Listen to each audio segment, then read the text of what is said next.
અરવલ્લી જિલ્લાના મેઘરજ તાલુકાના બાંઠીવાડા ગામે હિન્દુ ધર્મનો હોળીનો પવિત્ર તહેવાર બાંઠીવાડાના આજુબાજુના 12 મુવાડાના હજારો લોકોની જનમેદની ભેગી મળી હોળીના બીજા દિવસે એટલે કે ધૂળેટીના દિવસે સવારે 11 વાગે અનોખી રીતે પ્રાચીન પરંપરાઓ મુજબ હોળી પ્રગટાવવામાં આવતા હોળી જોવા લોકોના ટોળેટોળા ઉમટ્યા હતા। બાંઠીવાડા વિસ્તારમાં દિવાળી કરતાં પણ હોળી સૌથી મોટો તહેવાર ગણાય છે।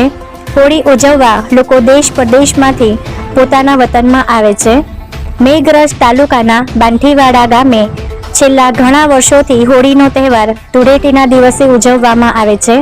આ ગામમાં આજુબાજુ આવેલ 12 મુવાડાના લોકો એક વિશાળ ખેતરમાં હોળીના ઢોળ સાથે દાંડિયા રમવા માટે રંગબેરંગી લાકડીઓ સાથે એકત્ર થયા હતા અને અલગ અલગ જૂથ બનાવી હોળીના ઢોલના તાલે દાંડિયાની રમઝટ જમાવી હતી, જેમાં યુવતીઓ અને મહિલાઓ દ્વારા વગાડવામાં આવતા ઢોલ અને રમવામાં આવતો રાસ સૌ લોકોમાં આકર્ષણનું કેન્દ્ર બન્યું હતું અને 10,000થી પણ વધુ લોકોની ઉપસ્થિતિમાં સંયુક્ત હોળી પ્રગટાવવામાં આવી હતી અને મોટી સંખ્યામાં હોળીની પ્રદક્ષિણા કરવા અને નારિયેળ હોમવા લોકો મોટી સંખ્યામાં લાઇનમાં જોડાયા હતા અને હજારોની સંખ્યામાં હોળીમાં નારિયેળ હોમાયા હતા।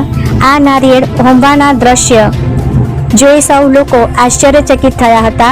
આ સંયુક્ત હોળીના તહેવારને લઈને યુવાનો, વૃદ્ધો અને મહિલાઓ સહિત સૌ લોકોમાં અનેરો ઉત્સવ અને આનંદ જોવા મળ્યો હતો અને આ રીતે 12 મુવાડાની સંયુક્ત હોળીની ધૂમધામપૂર્વક ઉજવણી કરવામાં આવી હતી, જેમાં ભાજપ દ્વારા સાબરકાંઠા લોકસભાના ઉમેદવાર ભીખાજી ઠાકોરનું નામ જાહેર કર્યા બાદ અચાનક બીજા ઉમેદવારનું નામ જાહેર કરતા ઠાકોર સમાજમાં ઉગ્ર રોષ જોવા મળ્યો હતો અને ભીખાજીનું પુનઃ નામ જાહેર કરવા ઠાકોર સમાજમાં માંગ પ્રબળ બની છે।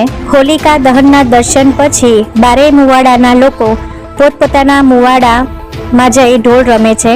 ત્યારબાદ આ જ દિવસે સાંજે જે સ્થળે હોલિકા દહન થયું હતું તે જગાએ સમગ્ર ગામ પાણીનો લોટો લઈ હોળીને ટાઢી પાડે છે તથા હોળીના સ્તંભની નીચે મૂકેલ માટીના લાડુ તથા કુંભ કાઢી તેમાં જેટલો ભેજ રહેલો છે તેના ઉપરથી વર્તારો એટલે કે આવતું વર્ષ ખેતી માટે કેવું રહેશે તે નક્કી કરવામાં આવે છે। આમ આ વિસ્તારના બક્ષીપંચ સમાજના લોકોએ જૂના વેરઝેર ભૂલી જઈ એકમેક થઈ હોળી ઉત્સવ ઉજવી વર્ષો જૂની આ પરંપરાને જાળવી રાખી છે। સમાજના મુખીની હાજરીમાં હોળી પ્રગટાવી હોળી ઉત્સવની પરંપરાગત શૈલી મુજબ અનોખી રીતે ઉજવણી કરે છે। અહેવાલ આશીષ વાળંદ, અરવલ્લી।